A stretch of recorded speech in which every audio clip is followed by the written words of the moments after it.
Hi friends, मैं आकांक्षा GK with आकांक्षा में आपका स्वागत करती हूँ। फ्रेंड्स, आज का जो हमारा पेपर है वो हम पेपर थर्ड के बारे में पढ़ने वाले हैं, विज्ञान और प्रौद्योगिकी। भले ही आप 2019 की तैयारी कर रहे हैं, भले ही आप 2020 की तैयारी कर रहे हैं। अगर आप 2020 का लिए कर रहे हैं तो ये 11 नंबर का ये प्रश्न है, क्योंकि यह हमारे करंट की समस्या है, करंट का टॉपिक है।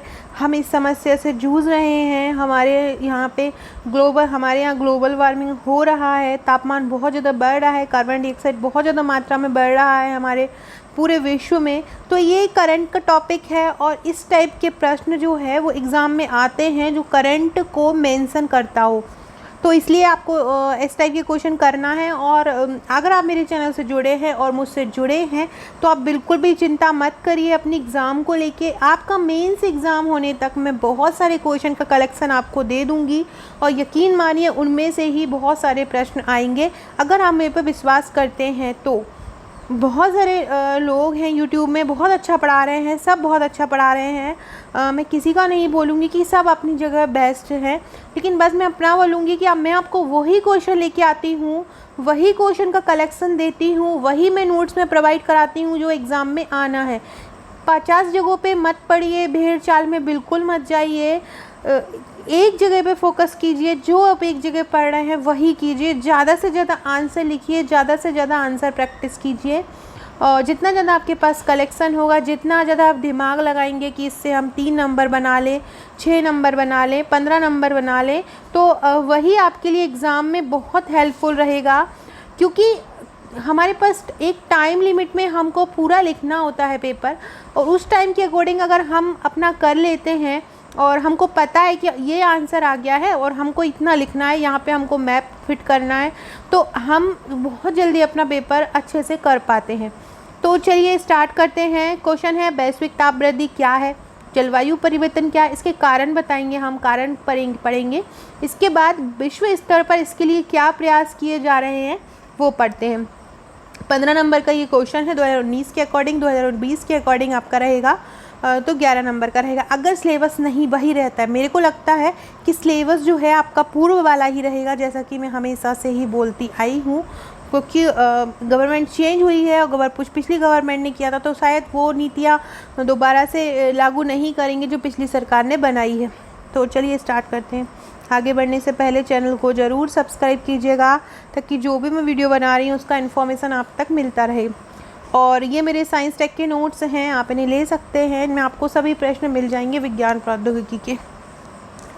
वैश्विक ताप वृद्धि और जलवायु परिवर्तन क्या है, इनके कारण बताइए, अंतर्राष्ट्रीय स्तर पर इनकी रोकथाम के लिए किए गए प्रयास बताइए।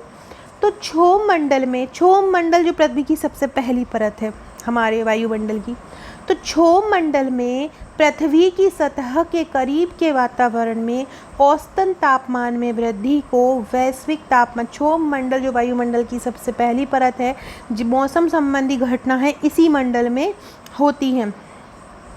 लिथोस्फीयर, क्षोभ मंडल में पृथ्वी की सतह के करीब के वातावरण में, तो क्षोभ मंडल में जब वातावरण बढ़ जाता है, तापमान क्योंकि वहाँ पे क्या है, बहुत अंदर है तो बहुत गर्म गैसें हैं वहाँ पे, और जब अंदर से पृथ्वी की अंदर जब गर्म गैसें जो होती हैं एकदम उबलने लगती हैं और आग के गोले की तरह काम करने लगती हैं, तो पूरी जो धरती होती है वो बहुत ज़्यादा गर्म हो जाती है। तो इसी स्थिति को हम वैश्विक तापन कहते हैं। इसके कारण वैश्विक तापमान में लगातार परिवर्तन दिख रहे हैं। आप एक गोला लीजिए या कोई पन्नी लीजिए और उसमें गर्म पानी भर लीजिए। अब गर्म पानी जब आप उसको भरते जाएंगे तो कितना ज़्यादा आपको गर्म लगेगा। सेम ऐसी धरती की स्थिति लगातार गर्म हो रही है, लगातार गर्म होती है, तो कहीं कहीं पे उसमें छेदे हो गए हैं, तो जिससे ज्वालामुखी जैसी क्रियाएं होती हैं, कहीं चटक जाते हैं तो भूकंप जैसी क्रियाएं होती हैं।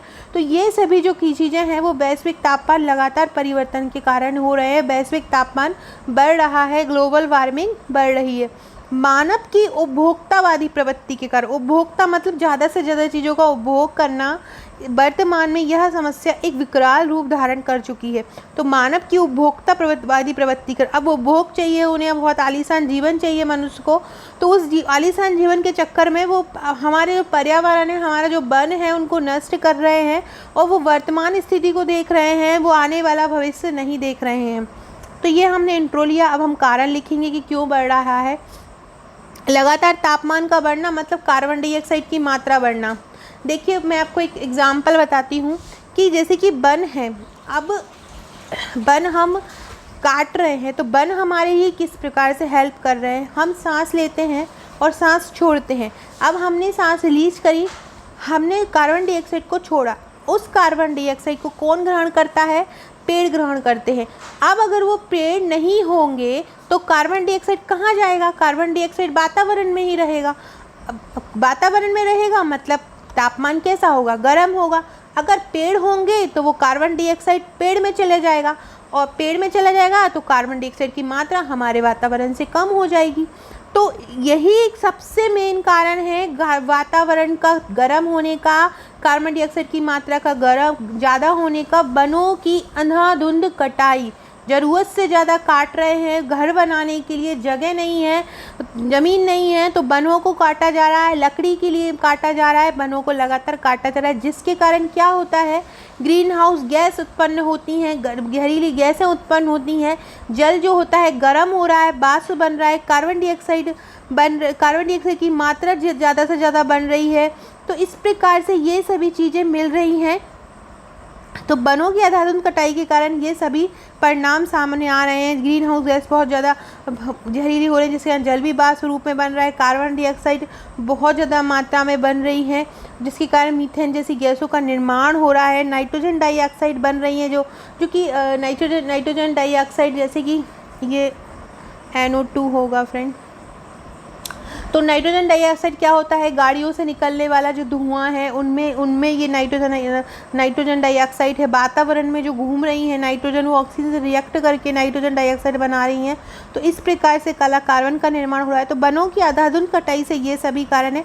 अब और क्या कारण है? संसाधनों का अत्यधिक दोहन। हम कोयला, पेट्रोल और जितने भी धरती पर संसाधन हैं उनका ज़रूरत से ज़्यादा यूज़ कर रहे हैं। आधुनिकीकरण के जितने भी साधन हैं उनका बहुत ज़्यादा यूज़ कर रहे हैं। आधुनिकीकरण जो हमें मॉडर्न लाइफ देने में हेल्प करते हैं, हमें लग्जरी लाइफ देने में जो हेल्प करते हैं, हम उनका बहुत ज़्यादा यूज़ कर रहे हैं। वाहनों को हम अधिक प्रयोग करते हैं। बिना वाहन हम पैदल नहीं चलते हैं, तो वाहन ज़्यादा यूज़ करेंगे। आप अपने खुद देखा होगा कि अभी जो कोरोना के चलते हम बाहर नहीं निकल रहे हैं, गाड़ियां नहीं जा रही हैं, तो वातावरण कितना शांत है, गर्मी भी पहले की अपेक्षाकृत कम है और गाड़ियों से धुआं नहीं निकल रहा है, तो मौसम भी साफ़ है, आसमान साफ दिखता है। तो ये वाहनों का अधिक प्रयोग के कारण ये स्थिति आती है। ग्रीन हाउस प्रभाव, कार्बन डाइऑक्साइड की मात्रा ज़्यादा बढ़ रही है। प्राकृतिक घटनाएं होती हैं इसके कारण, जैसे कि मैं पहले ही बता चुकी हूँ, धरती आग का गोला है, उसमें छेदा हो जाता है तो उसमें से ज्वाला निकलती हैं। तो प्राकृतिक घटनाएं इस प्रकार का रूप ले लेती हैं। इस प्रकार इन कारणों से यह समस्या लगातार गतिमान है। अब हमें इसके क्या दुष्प्रभाव मिलते हैं वो देखिए। वर्षा व हिम में कमी। छोटे में जब आप EVS पढ़ते हैं, एनवायरनमेंट पढ़ते हैं, तो आपने सुना होगा कि बाहर जो पेड़ होते हैं वो वर्षा कराते हैं। अब जब पेड़ ही कोई काट रहे हैं तो वर्षा की मात्रा में कमी होगी, हिम में कमी होगी, बर्फ़ क्या है पूरी पिघल जाएगी तो बर्फ़ में कमी होगी। समुद्र जो है लगातार अगर गर्म हवाएं आएंगी, गर्म पूरी धरती होगी तो समुद्र भी उधर ही है तो समुद्र भी कैसा हो जाएगा? गर्म हो जाएगा। प्रचंड तूफान आएगा, समुद्री जल स्तर बढ़ जाएगा। क्यों? क्योंकि वातावरण जो हिम, हमारे हिमालय पर्वत जैसे पर्वत हैं जहाँ पे हिम जमा हुआ है, अब जब वातावरण गर्म होगा तो वो हिम क्या होगा? पिघल जाएगा तो वो समुद्र के रूप में आ जाएगा। प्राकृतिक आपदाएं जो होती हैं, प्राकृतिक आपदाएं हो जाएंगी। जल संतुलन में व्यवधान होगा, प्राकृतिक आपदा में कमी नहीं होगी। इसको ऐसा कीजिएगा, जल संतुलन आएगा, सामाजिक जीवन प्रभावित होगा। तो वर्तमान में इस समस्या को संपूर्ण विश्व गंभीर रूप से ले रहा है तथा इस समस्या के निदान के लिए अंतर्राष्ट्रीय स्तर पर भी प्रयास किए जा रहे हैं। जैसे कि आपने सुना होगा जलवायु परिवर्तन सम्मेलन होते रहते हैं, आर्कटिक काउंसिल है, पेरिस समझौता है, स्वच्छ चूल्हा अभियान है, पृथ्वी सम्मेलन है। तो ये कुछ प्रकार के अभियान हैं। तो अंतर्राष्ट्रीय स्तर के साथ साथ फ्रेंड्स, ये जो आप देख रहे हैं मेरे जिनसे आप पढ़ रहे हैं, यही मेरा साइंस टेक का नोट्स है। इसकी प्राइस केवल 300 रुपीज़ है। 300 रुपीज़ में आपको पूरा साइंस टेक मिल जाएगा और इसी प्रकार से हस्तलिखित प्रश्नोत्तर श्रृंखला में नोट्स मिल जाएंगे, तो आप इनको ले सकते हैं और बस इन्हीं को राइटिंग कर सकते हैं। प्रैक्टिस करिए इन्हीं की। तो अंतर्राष्ट्रीय स्तर के साथ साथ भारत में भी राष्ट्रीय स्तर पर भी विभिन्न प्रयास किए जा रहे हैं, जैसे कि संभावित ऊर्जा नीति, भारतीय सौर ऋण योजना, बचत लैंप योजना, उज्ज्वला योजना। तो ये सभी चीज़ें भारतीय सरकार द्वारा ये प्रयास किए जा रहे हैं। इस प्रकार आवश्यकता है कि प्रत्येक व्यक्ति इस समस्या के निदान के लिए व्यक्तिगत स्तर पर जागरूक रहे तथा अन्य व्यक्ति को भी जागरूक करे, ताकि हम इस समस्या को समाप्त करके दृढ़ निश्चयी हो जाएं। तो क्या है, इस प्रकार आवश्यकता है कि प्रत्येक व्यक्ति इस समस्या के निदान के लिए आगे आए।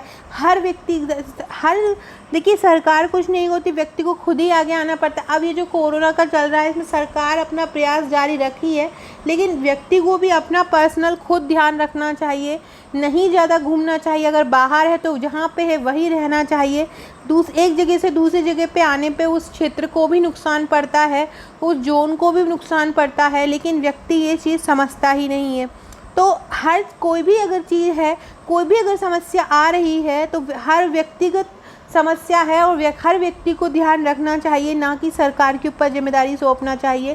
तो इसी प्रकार आवश्यकता है कि प्रत्येक व्यक्ति को इस समस्या के निदान के लिए व्यक्तिगत स्तर पर जागरूक रहे, दूसरे व्यक्ति को भी जागरूक करें और इस समस्या को समाप्त करने के लिए दृढ़ निश्चयी हो जाए। ज़्यादा से ज़्यादा पेड़ लगाएं।